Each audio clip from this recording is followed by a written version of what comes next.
Ya, Assalamualaikum warahmatullahi wabarakatuh. Perkenalkan, saya Rizaldo Ali dari FG1. Perkenalkan, saya Zafran Muhammad dari FG1. Kami akan mempresentasikan materi tentang manusia sebagai individu. Next. Dan ini adalah anggota dari kelompok kami. Next. Yang pertama adalah otak dan kecerdasan. Next.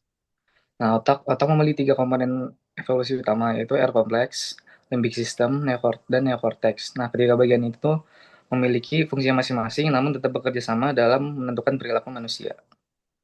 Next. Nah, yang pertama itu ada R kompleks atau otak reptil. Merupakan lapisan otak paling tua dalam evolusi disebut otak reptil karena struktur ini sudah dimiliki oleh reptil. Terdiri dari batang otak dan cerebellum. Fungsi utamanya untuk kelangsungan hidup seperti detak jantung, pernapasan, sistem pencernaan, reproduksi, gerakan refleks, dan respon bahaya. Nah, contoh hal yang direspon oleh otak ini adalah orang yang langsung lari saat melihat kebakaran, dan ibu yang melawan perampok tanpa berpikir resiko. Jadi ini lebih ke otak yang refleks atau insting gitu. Lalu yang kedua ada limbic system, pengertiannya itu adalah berkembang setelah otak reptil dalam evolusi, disebut juga otak mamalia, berperan penting dalam emosi, motivasi, dan memori. Fungsi utamanya itu mengatur perasaan, mengendalikan emosi, membantu proses belajar, dan untuk ingatan. Dua struktur utamanya itu adalah amigdala dan hipothalamus. Amigdala itu untuk mengatur emosi, mendeteksi bahaya, membaca ekspresi dan emosi orang lain. Hipothalamus untuk membentuk memori, membantu proses belajar, dan menyimpan ingatan jangka panjang.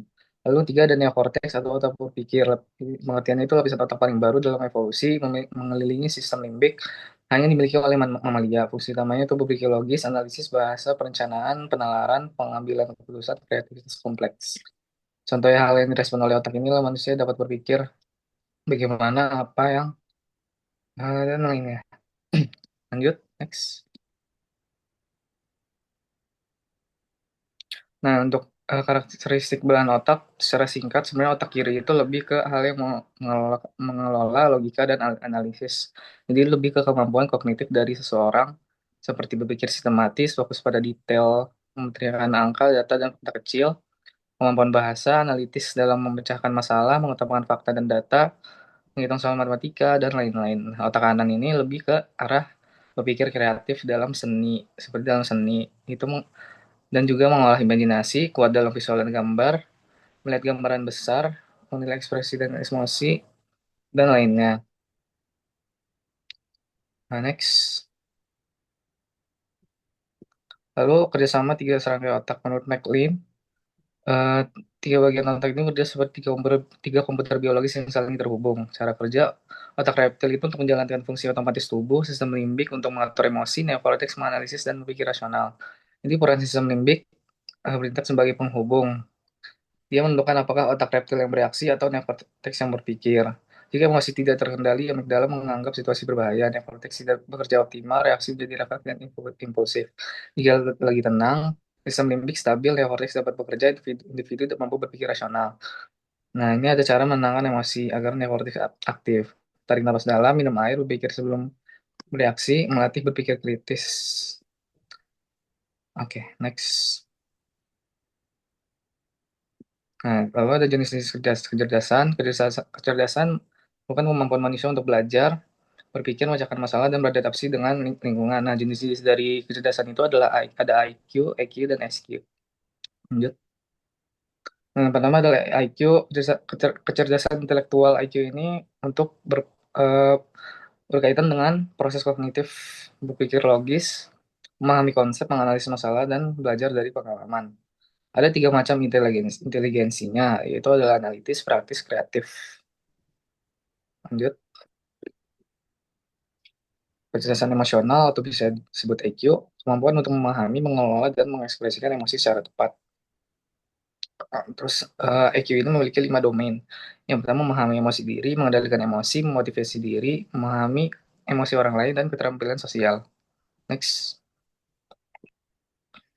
Lalu yang terakhir adalah kecerdasan spiritual. Itu eh, sebagai pelengkap dari IQ dan EQ itu untuk mencari makna, tujuan, dan nilai yang mendalam dalam hidupnya.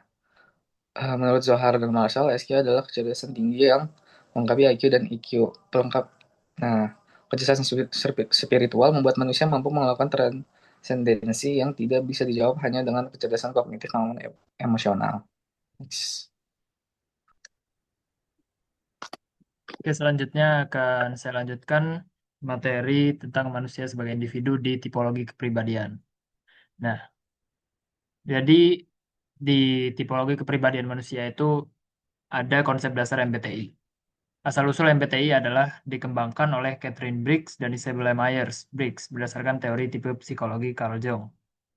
Tujuannya adalah mengidentifikasi kecenderungan perilaku individu dalam memahami informasi, buat keputusan, dan berinteraksi dengan dunia luar.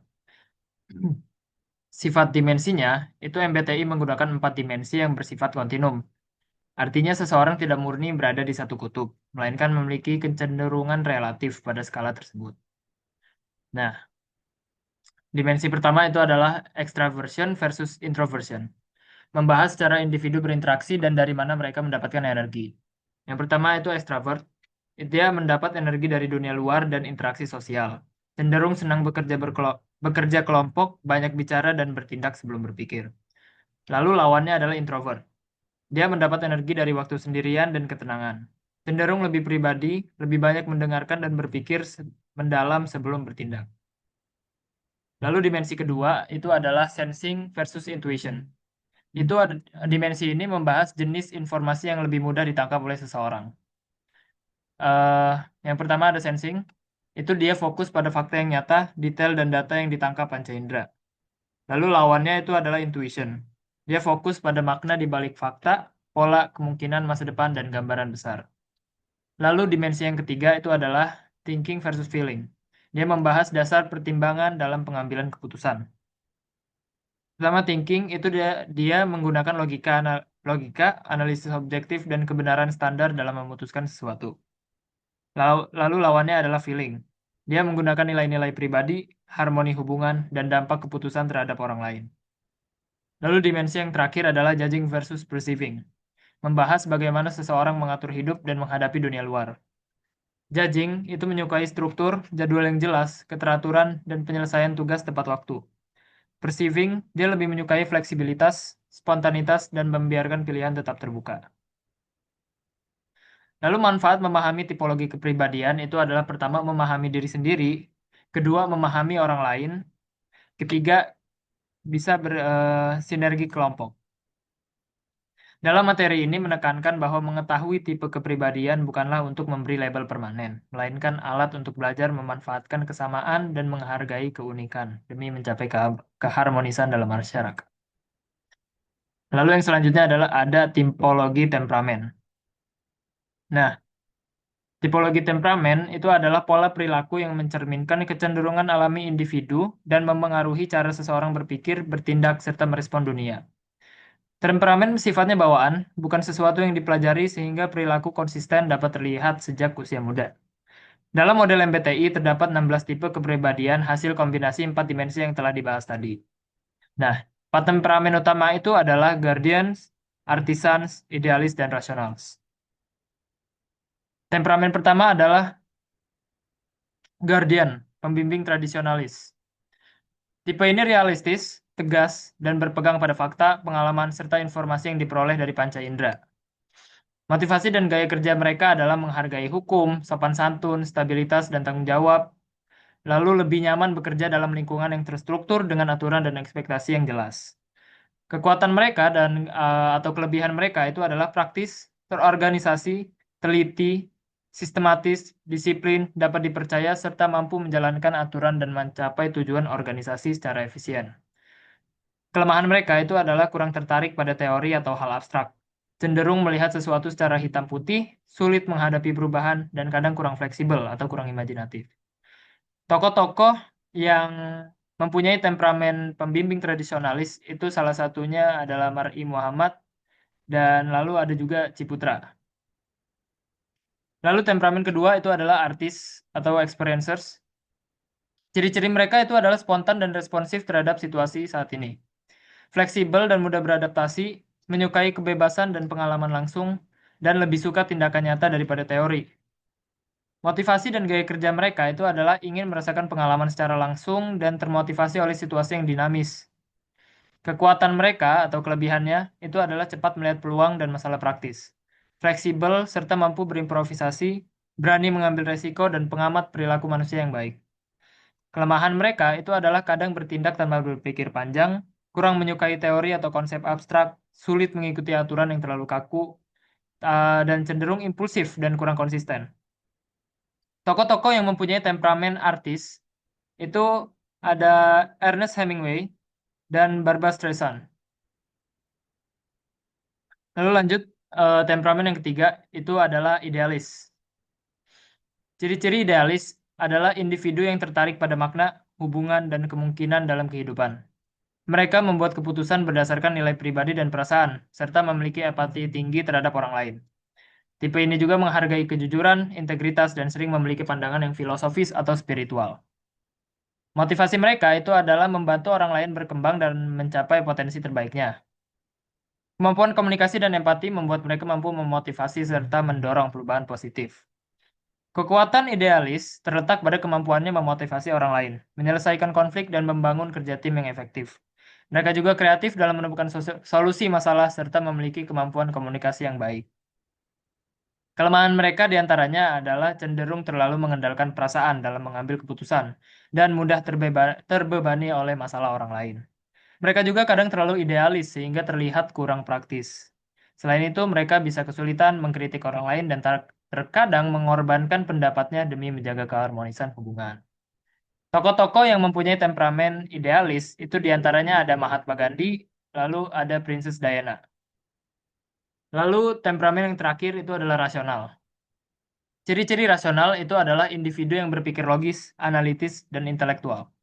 Mereka memiliki rasa ingin tahu yang tinggi serta mampu melihat berbagai sudut pandang dalam suatu masalah. Tipe ini juga cenderung mandiri dan menetapkan standar yang tinggi bagi diri sendiri maupun orang lain.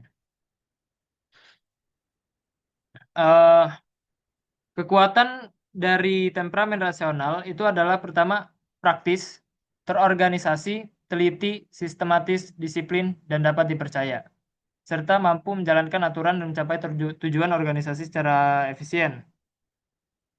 Lalu kelemahan temperamen rasional itu adalah mereka kadang kurang tertarik pada teori atau hal abstrak, cenderung melihat sesuatu secara hitam putih, sulit menghadapi perubahan, dan kadang kurang fleksibel atau kurang imajinatif. Nah, tokoh-tokoh yang mempunyai temperamen rasional itu diantaranya ada Albert Einstein dan Bung Hatta. Ya, mungkin sekian presentasi dari kami tentang manusia sebagai individu. Eh, Kami mohon maaf jika ada salah kata. Kami akhiri. Wassalamualaikum warahmatullahi wabarakatuh.